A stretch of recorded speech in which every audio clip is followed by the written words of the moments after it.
Muy bienvenidos de nuevo al estudio de la palabra de Dios que hacemos en esta serie dedicada al repaso de la visión de Marcos sobre el Evangelio eterno.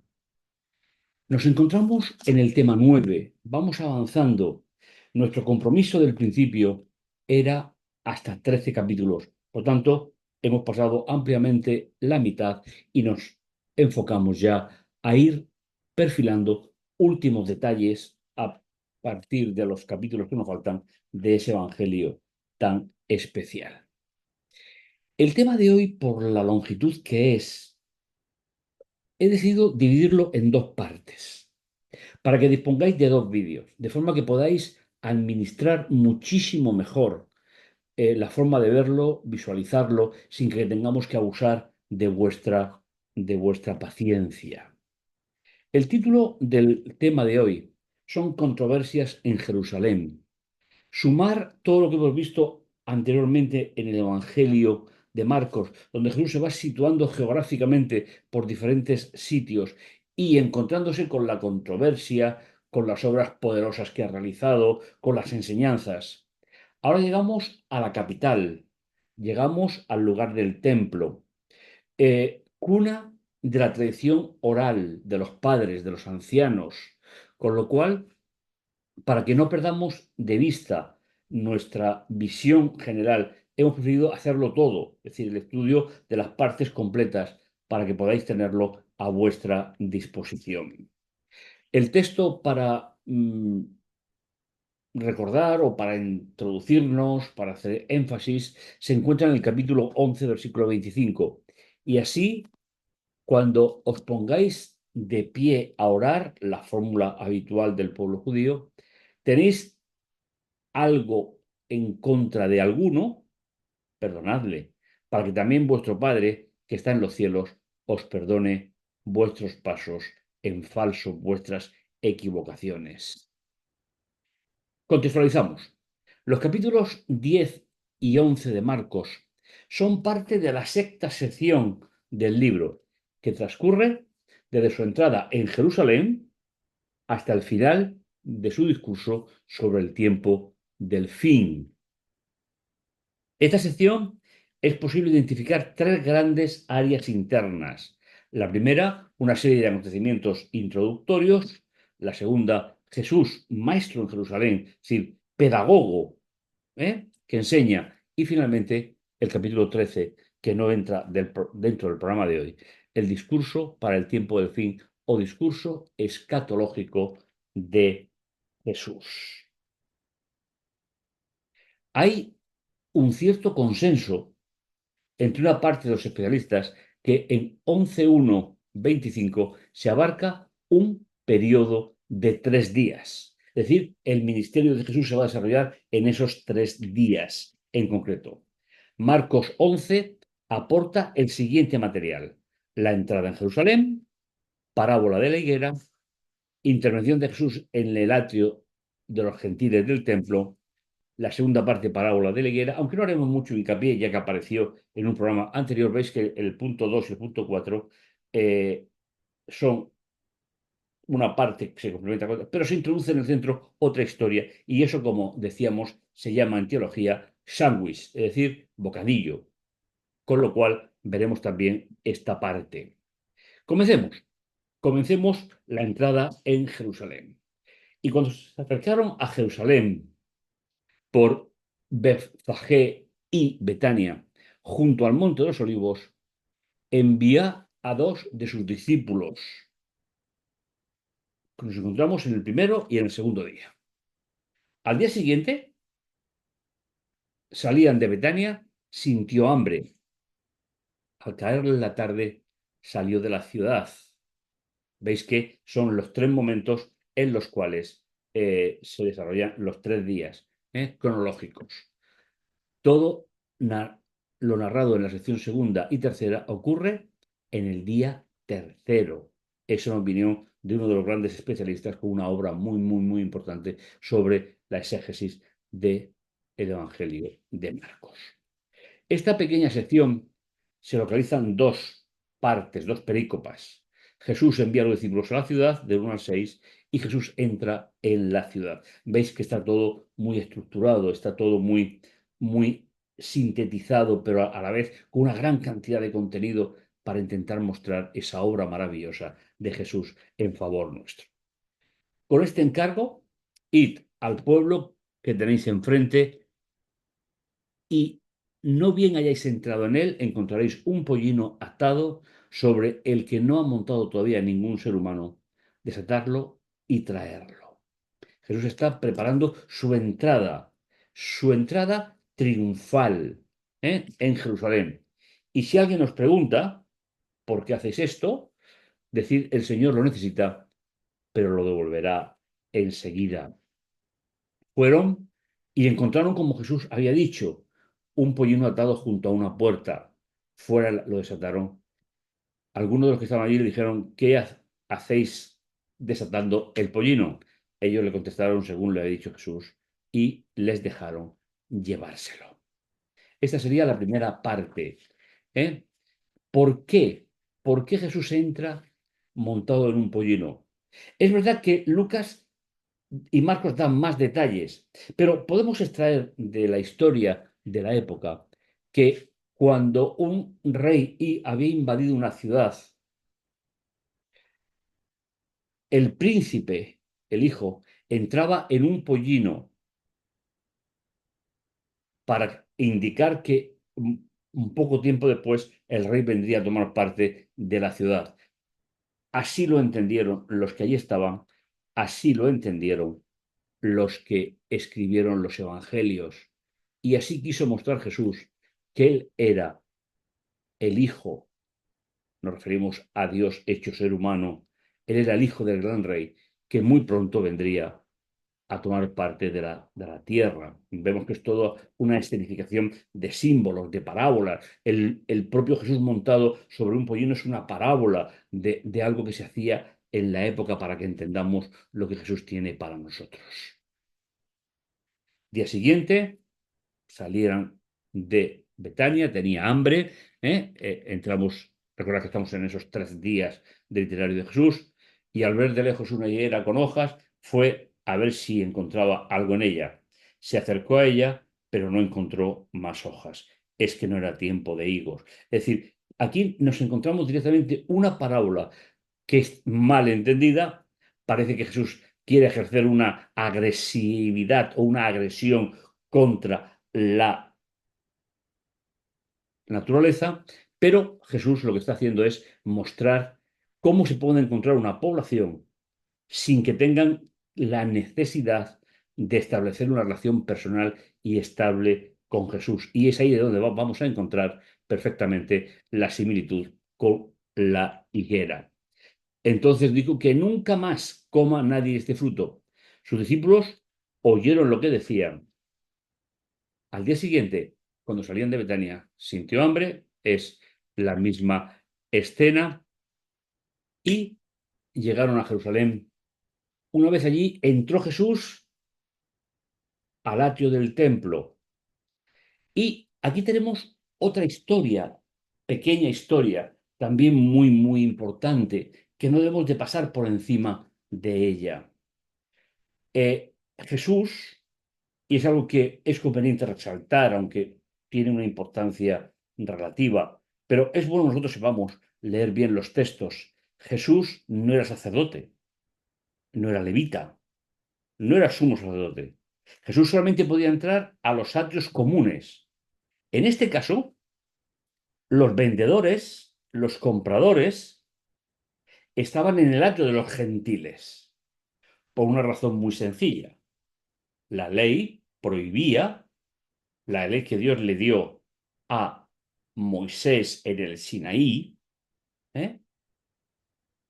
Eh, prohibía que cuando se iba a recoger los animales para la Pascua, que era cuando más gente venía de todas las partes de lo que sería el antiguo reino de David, no se podían vender esos animales.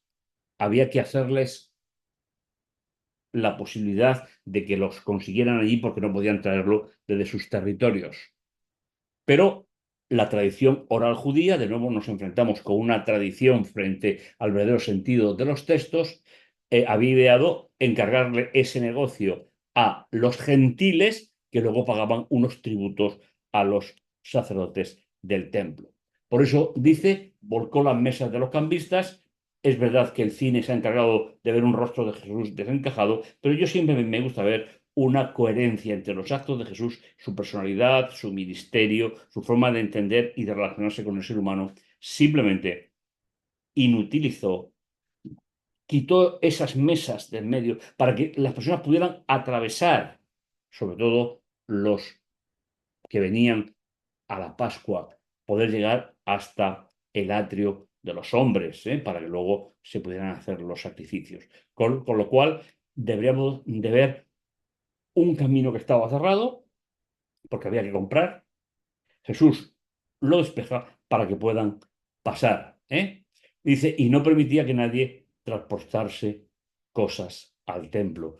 Con lo cual, la distancia de donde venían diferentes partes del antiguo reino, tenían que comprarlo forzosamente. Y Jesús va a facilitar, no va a agredir a nadie, no va a ser agresivo, simplemente va a restituir la necesidad de los animales de la Pascua, de la ofrenda. Y les enseñaba diciendo, no está escrito, mi casa será llamada casa de oración por todas las gentes. Isaías 5:6 es el texto, pero vosotros la tenéis hecha una cueva de bandidos. Jeremías 7:11. Siguiendo, lo hemos hablado en diferentes ocasiones, siguiendo la forma que tenían de leer la tradición oral judía, la Biblia, que era juntar textos de diferentes contextos, del cual salió esa tradición oral. Por eso siempre aconsejo que los textos se lean completos, que los libros se lean completos, que no se junten diferentes partes de diferentes textos, porque podemos crear un texto nuevo, diferente. La segunda parte, después del pequeño sándwich, la segunda rebanada del sándwich se termina con la parábola de la higuera. ¿Qué pasa con esa higuera? Y vamos a ir viendo, pasando muy de mañana, vieron que la higuera se había secado desde la raíz, tal y como Jesús había establecido, y Pedro, recordando, le dice, Rabí, maestro excelente, mira, la higuera que desautorizaste se ha secado. Respondiendo Jesús, le dice, temed, admiración, firmeza en Dios. Es decir, tened, lo que se traduce por fe, es decir, confiar en Dios. Con lo cual, este versículo 22 es la mención a que lo anterior es una palabra que está hablando de esas poblaciones que no, a modo de parábola, como hemos dicho, que no aceptarían el mensaje del Mesías. De cierto os digo, cualquiera que diga a este monte, quítate de ahí y échate al mar, y no dude en su corazón, sino que crea en lo que sucede, sucederá. Y como siempre, estos textos se han querido aplicar a la vida diaria sin circunstancias especiales. Sin embargo, Jesús está hablando que todo lo que se haga en favor del reino de Dios, es decir, de la presentación del reino de Dios, el creyente lo podrá hacer. Los apóstoles lo hicieron. Es lógico que a partir del siglo II, siglo III después de Cristo, cuando se perdió la esencia del Evangelio por una religión que solamente presentaba un estilo de vida, pero sin el Cordero, todo eso se fuera perdiendo. Y todavía hoy cueste trabajo poder rescatar esa idea. Por eso os digo, todo cuanto oréis y pidáis, creed que lo recibiréis y lo obtendréis. Se está refiriendo a los discípulos. Y eso se cumplió de forma inmediata a partir de la resurrección de Jesús. Repito, luego la historia, la desconfiguración del periodo de Jesús por el comienzo de la cristiandad, es decir, esa religión social más que espiritual, abandonó todas estas ideas y finalmente hoy nos cuesta todavía mucho trabajo, si es que lo hemos conseguido, que esto se pueda hacer en la actualidad. Y cuando estéis en pie orando, si tenéis algo contra alguien, perdonad. Para eso se requiere que la otra persona pida perdón. No hay perdón sin arrepentimiento. La gracia barata, un término que no es bíblico, pero que suele ser acuñado por los creyentes, tenemos que tener muchísimo cuidado con ello. Lo que Jesús está diciendo es que tengamos una predisposición, y eso es evangelio, es decir, predisposición a perdonar es un imperativo del evangelio. No se puede ser creyente y no estar dispuesto a perdonar cuando la persona que nos ha ofendido viene a pedir perdón. Otra cosa muy distinta es que las personas no pidan perdón, con lo cual el perdón no se va a ejecutar porque necesita la voluntad, el deseo de ambas partes en el conflicto. Es un añadido, el versículo 26, que no está en los mejores manuscritos, aunque lo tengamos en muchas versiones en castellano o español. Jesús, estamos en el capítulo 12, nos vamos a encontrar con las siguientes secciones. Hemos visto ya la primera, la repasaremos ahora, la parábola de los viñadores, lo de Dios y lo del César, la resurrección, el principal mandamiento, hijo de David. Jesús habla sobre los escribas, ofrenda de la viuda. Y es aquí donde hemos dicho al principio, he dicho al principio, que no lo vamos a hacer todo porque es muy largo. Y vamos más o menos a partir en dos vídeos por la diapositiva 31, más o menos, que sería la mitad del material que tenemos para analizar en el día de hoy. La autoridad de Jesús cuestionada. Llegaron de nuevo a Jerusalén y andando por el templo, ya veis, mucho como mucho atrio de los hombres, y estaba el de los gentiles, donde estaban las mesas, el de las mujeres y el de los hombres. Llegaron a él los principales sacerdotes, los ancianos y los escribas. Eh, Aquí tenemos un cóctel de secciones del judaísmo de la época de Jesús que entre ellos no se solían llevar muy bien porque tenían objetivos diferentes. Los sacerdotes eran los encargados de los oficios del templo, los escribas eran los intérpretes de la, y los ancianos actuaban más a modo de consejo. Tardarán todavía muchas décadas, más de un siglo, en que los ancianos se conviertan en oficiales de la sinagoga. En el siglo I no encontramos ningún rastro de eso. Eran las personas de prestigio que aconsejaban y que estaban muy involucrados con la tradición de los padres. Es decir, que entre ellos no se llevaban bien, pero en este caso requieren una pregunta y se la están haciendo a Jesús. Y les decían, ¿con qué autoridad haces estas cosas? Es decir, ¿con qué autoridad has hecho lo que has hecho en el templo? ¿Quién te ha dado esta autoridad para que hagas estas cosas? Es decir, ¿cómo osas de nuevo ir en contra de la tradición? Y ya hemos dicho en diferentes programas que la tradición es el sistema normativo eh, de la época y para la época, que no leían la Biblia, es decir, la primera gran parte, la Biblia hebrea, no la leían sola, siempre la leían a través de esa tradición. Entonces, le están diciendo con esta pregunta, ¿por qué vas en contra de lo que entendemos que es la explicación de esa primera gran parte de la Biblia? Entonces Jesús le dijo, os preguntaré un asunto y responderme, y también os diré con qué autoridad hago estas cosas. ¿El bautismo de Juan era del cielo o de los hombres? Responderme. Jesús les plantea una pregunta, una doble cuestión, que va en contra con una de las circunstancias que estaba viviendo el pueblo en ese momento, que había sido el asesinato de Juan el Bautista. Y ellos razonaban entre sí diciendo, ¿veis? Si decimos del cielo, ¿por qué no creéis en él? Pero vamos a decir de los hombres, pues temían al pueblo, ya que todos consideraban que Juan era realmente un profeta. Versículo 11, 32. Veis que Jesús muy intensamente les está enfrentando, no contra él.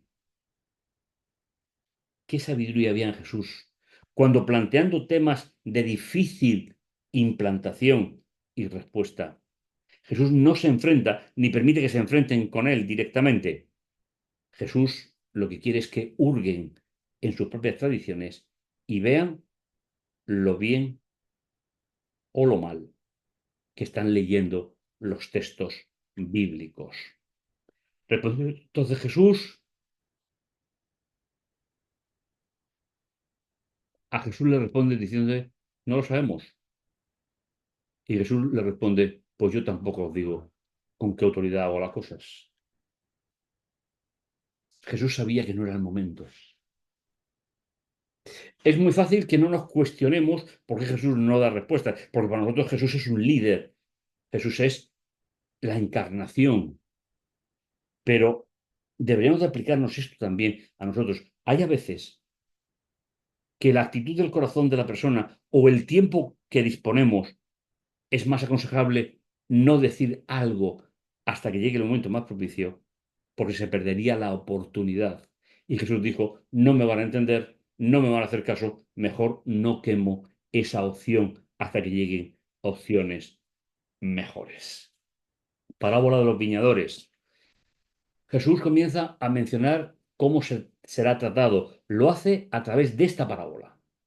¿Veis? Jesús está enseñando en Jerusalén, hay diferentes aspectos que van llegando a nuestro entendimiento y comenzó a hablarles en parábolas. No es la primera vez que aparece esta frase, sino que viene desde el principio del libro. Un hombre plantó una viña tomada de Isaías 5 del 1 al 2 y puso en torno una cerca, la valló, excavó un tanque debajo del lagar, edificó una torre, arrendó a unos labradores y se fue de viaje.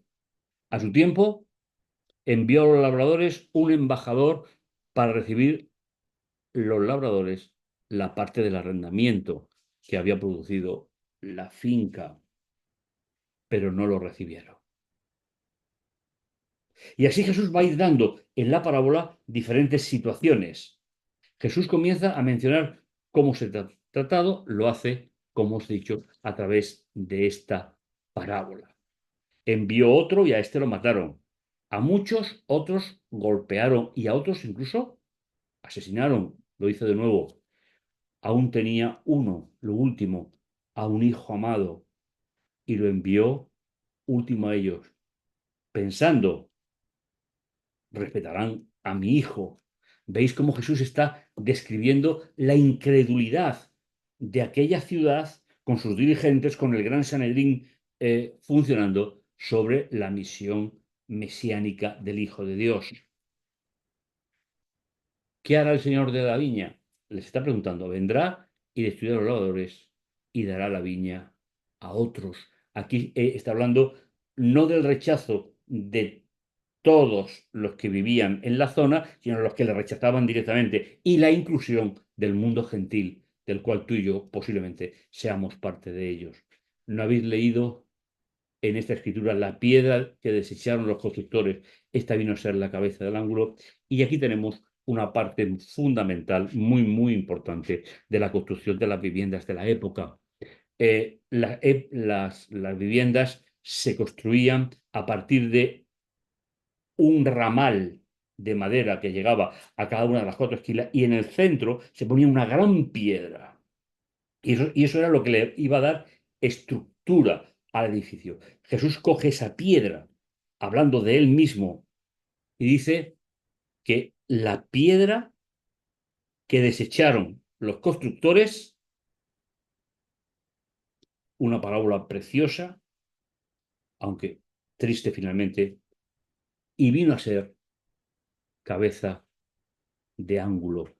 Es decir, Jesús dice, la gran piedra que tenía que sujetar toda esa estructura religiosa de la época, anunciando el reino de Dios, fue rechazada por muchos de ellos. Sin embargo, para Dios es la gran cabeza, el ángulo, la gran piedra que sostiene todo el edificio de la esperanza mesiánica del ministerio de Jesús. De parte del Señor se hizo esta y es maravillosa a nuestros ojos. Es decir, le está diciendo que es algo que viene de parte de Dios. Y procuraban prenderlo porque comprendieron que había dicho la parábola por causa de ellos. Pero por otra parte temían a la multitud y dejándolo se fueron. Y de esta manera llegamos a la primera parte del tema de hoy, que será parte del todo la explicación global, pero que no veremos a continuación en otro vídeo.